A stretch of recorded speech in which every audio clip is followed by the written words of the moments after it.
حضرت العلامہ مفتی زبیر احمد صاحب قبلہ، جنہوں نے 18 سال یہاں پر آپ کے درمیان خدمت دین فرمائی ہے، آج اتفاق ہے کہ اہل محلہ اور معزز اراکین مسجد کی طرف سے مجھ فقیر کو آپ کے سامنے خطاب کی دعوت آئی۔ اللہ تبارک و تعالیٰ اس مسجد کی سالمیت اور اس کی مرکزیت کو ہمیشہ قائم و دائم رکھے، اور یہاں سے جو دینی خدمات ہو رہی ہے اور علم دین کا ایک بڑا سلسلہ برسوں سے چلا آ رہا ہے، اللہ تعالیٰ اس کو شاد و آباد رکھے۔ کچھ اہم باتیں آپ کے سامنے عرض کرتا ہوں۔ سب سے پہلی چیز یہ ہے کہ جس دین اسلام سے ہم وابستہ ہیں، جس دین اسلام پر ہم زندہ ہیں، وہ دین ایسا ہے جس کے متعلق اللہ خود قرآن میں فرماتا ہے وَرَضِيتُ لَكُمُ الْإِسْلَامَ دِينًا، تمہیں اسلام دے کر میں راضی ہوا۔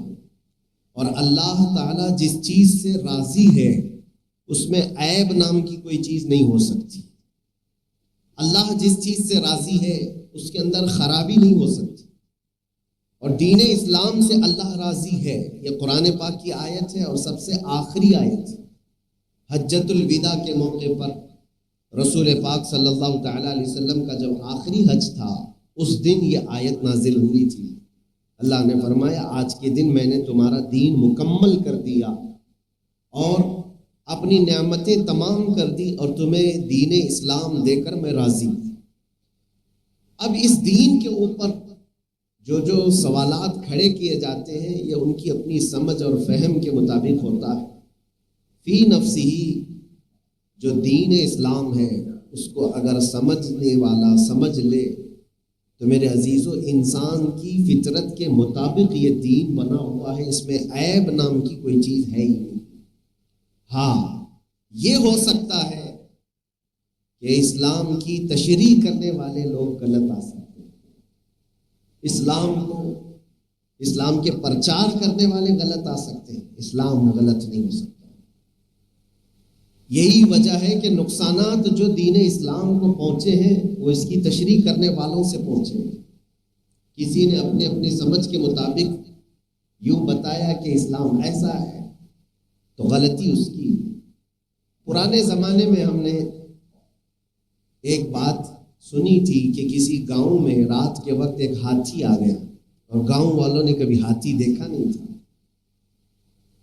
تو گاؤں کے جو مکھیا تھے انہوں نے ہاتھی کو اپنے گودام میں بند کر دیا، اور اندھیرا تھا، گاؤں میں شور ہو گیا، ہاتھی آیا۔ سب لوگوں نے شور مچایا، مکھیا کے گھر کے پاس بھیڑ جمع ہو گئی، کہا ہم کو دیکھنا ہے ہاتھی۔ اس نے کہا کہ سب کو تو نہیں دکھا سکتا، 4 لوگوں کو بلاؤ، میں ان کو بھیج دوں گا، وہ دیکھ کر کے آئیں گے اور تم کو بتائیں گے۔ سارے گاؤں والوں نے 4 بڑے لوگوں کو چن لیا۔ یہ سب سے اہم بات ہے، یہ کوئی صرف کہانی نہیں ہے میرے۔ جس کو ہاتھی دیکھنے کے لیے چنا جا رہا ہے وہ کون تھے؟ 4 لوگ تھے۔ ان سے کہا گیا جاؤ تم دیکھ کر کے آنا، گاؤں والوں کو بتا دینا۔ سب سے پہلے ایک آدمی اندر گیا، اندھیرا تھا، کیا نظر آتا؟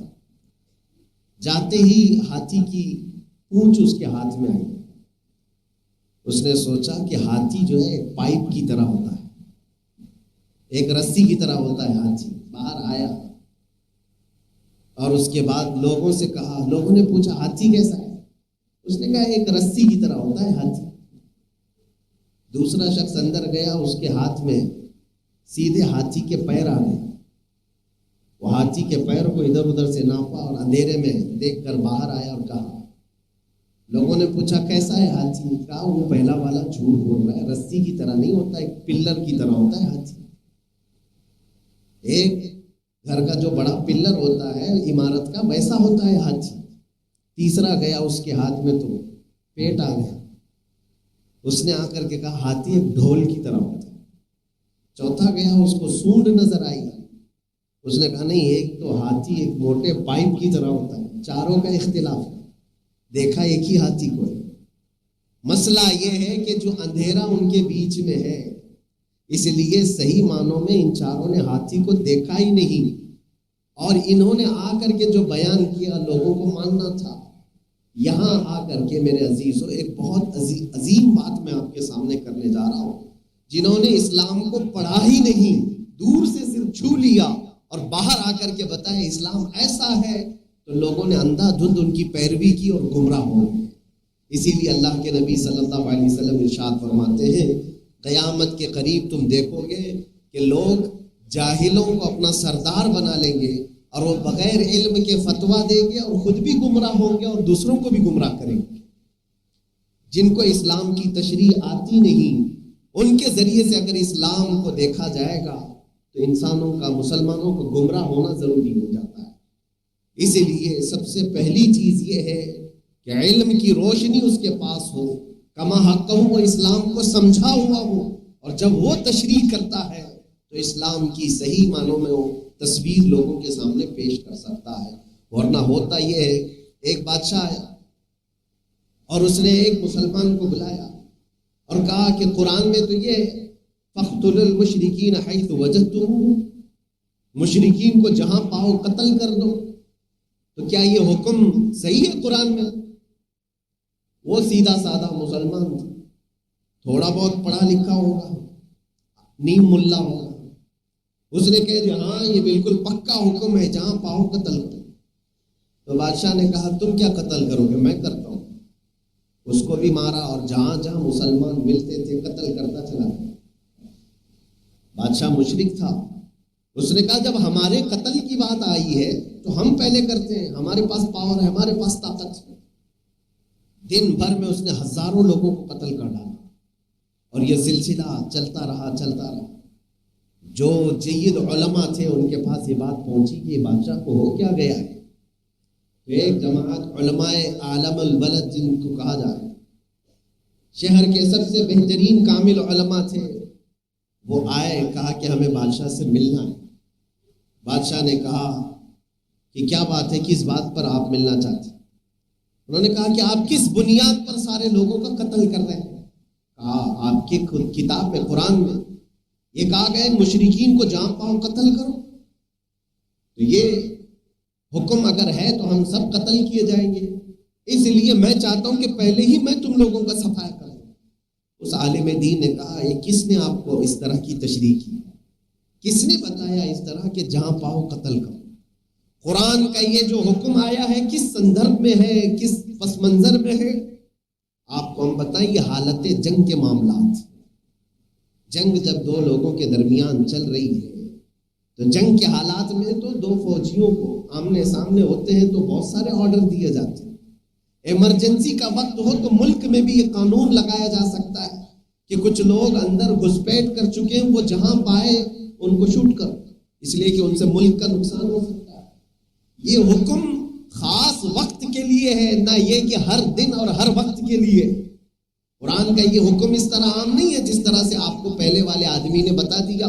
اسلام کی اس نے غلط تشریح کی آپ کے سامنے، ایک آدمی کی غلط تشریح کی وجہ سے ہزاروں لوگوں کا بادشاہ نے قتل کر ڈالا۔ پھر بادشاہ کو جب یہ احساس ہوا کہ نہیں، اسلام اس طرح کا حکم نہیں دیتا، یہ تو صحیح تشریح کر رہے ہیں۔ حالت جنگ کے معاملات الگ ہوتے ہیں، حالت امن کے معاملات الگ ہوتے ہیں۔ اس لیے میرے عزیزوں، یہ سب معاملات کہاں سے بگاڑ میں آتے ہیں؟ سب سے پہلی چیز یہ ہے کہ اسلام کی تشریح اگر کوئی بندہ غلط طریقے سے کرتا ہے تو پھر بہت بڑا نقصان پہنچتا ہے۔ آج پوری دنیا اس پروپیگنڈے کو پھیلانا چاہتی ہے کہ اسلام ایسا ہے، اسلام ویسا ہے۔ اس کی بیسک وجہ یہ ہے کہ اسلام کی تشریح کرنے والوں نے اگر غلط طریقے سے تشریح کیا ہے۔ اسلام میں تشدد نام کی کوئی چیز نہیں ہے۔ دو چیزیں میں آپ کو بتاتا ہوں، تشدد اور تسلط۔ تشدد کیا ہے اور تسلط کیا ہے؟ مثال کے طور پر نماز فرض ہے، نماز فرض ہے، آپ دوسرے کو پڑھانے کے لیے ڈنڈا لے کر کے پیچھے لگے ہوئے ہیں، یا پھر کسی کو کوئی حکم کا پابند بنانے کے لیے آپ دوسروں پر سختی کرتے ہیں یہ تشدد ہے، اور اپنے آپ پر سختی کرتے ہیں، اپنے نفس پر سختی کرتے ہیں، یہ تسلم ہے۔ اور تسلم اچھی چیز ہے، تشدد اچھی چیز نہیں۔ ہاں، تشدد کہاں کرنے کا حکم ہے؟ جو حکام ہیں، جن کے ہاتھ میں پاور دیا گیا ہے کہ آپ امپلیمنٹ کرو قانون کا، تو وہ تشدد کر سکتے ہیں۔ جیسے پولیس ڈپارٹمنٹ، اگر وہ سختی نہ کرے تو کوئی قانون پر عمل کرے گا ہی نہیں۔ ان کو اجازت ہے، جو حاکم ہوگا، حکام ہوگا، جن کے پاس شعبے چلانے کا نظام ہوگا، ان کو حکم ہے کہ دوسروں پر سختی کرے۔ لیکن ہر بندے پر یہ حکم نہیں ہے کہ تو دوسروں کو عمل کرانے کے لیے سختی کرے، آپ سختی نہ کریں۔ ہاں، آپ تبلیغ کر سکتے ہیں، تشدد نہیں۔ کوئی ٹوپی کے بغیر آیا ہے، آپ اس کو سمجھائیں یہ طریقہ، مستحب طریقہ کیا ہے۔ کوئی بغیر داڑھی کا ہے، آپ اس کو تبلیغ فرمائیں کہ سنت رسول یہ ہے۔ لیکن اگر آپ اس پر سختی کرتے چلے جائیں تو اللہ نے آپ کو اس کا مکلف نہیں بنایا، اللہ نے آپ کو اس کا حکم نہیں دیا ہے۔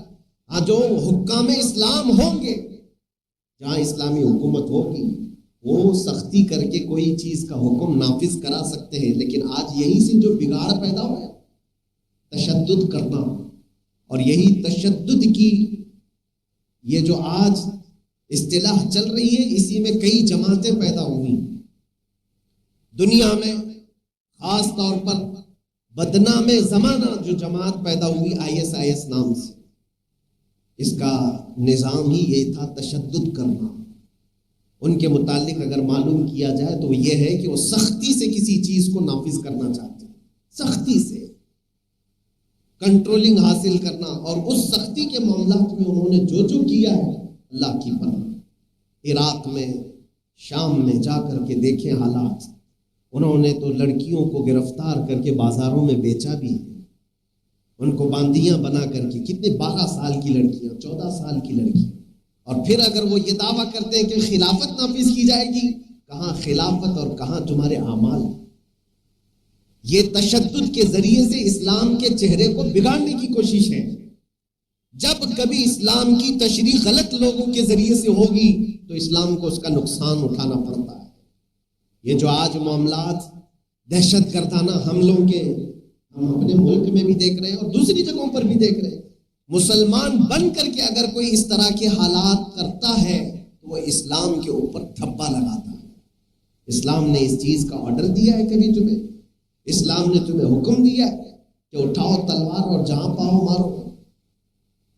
اللہ تبارک و تعالیٰ کے اس کلام پاک کو بغیر پڑھا ہوا آدمی جب اسلام کی تشریح کرنے آتا ہے تب اس طرح کا نظام درہم برہم ہو جاتا ہے۔ مجھے ایک بات یاد آتی ہے، ایک عراق کا رہنے والا عیسائی پادری، پوپ ہے، اپنی 2 بیٹیوں کے ساتھ وہ کار میں سفر کر رہا ہے۔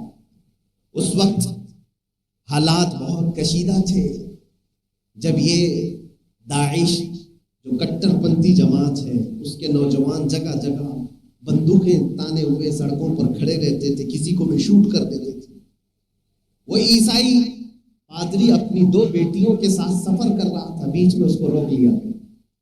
2 نوجوان آئے، اسلامی وضاقتہ تو دکھتی ہے، داڑھی ہے، ٹوپی ہے، بندوق تانے ہوئے ہیں۔ آ کر کے سیدھے انہوں نے اتارا اور کہا، کیا نام ہے تمہارا؟ اس نے کہا عبداللہ نام۔ عیسائی نے کہا میرا نام عبداللہ ہے۔ کہا کہ قرآن جانتے ہو؟ کہا ہاں بالکل جانتا ہوں، پڑھاؤ۔ کہا پڑھ کے سناؤ کہیں سے۔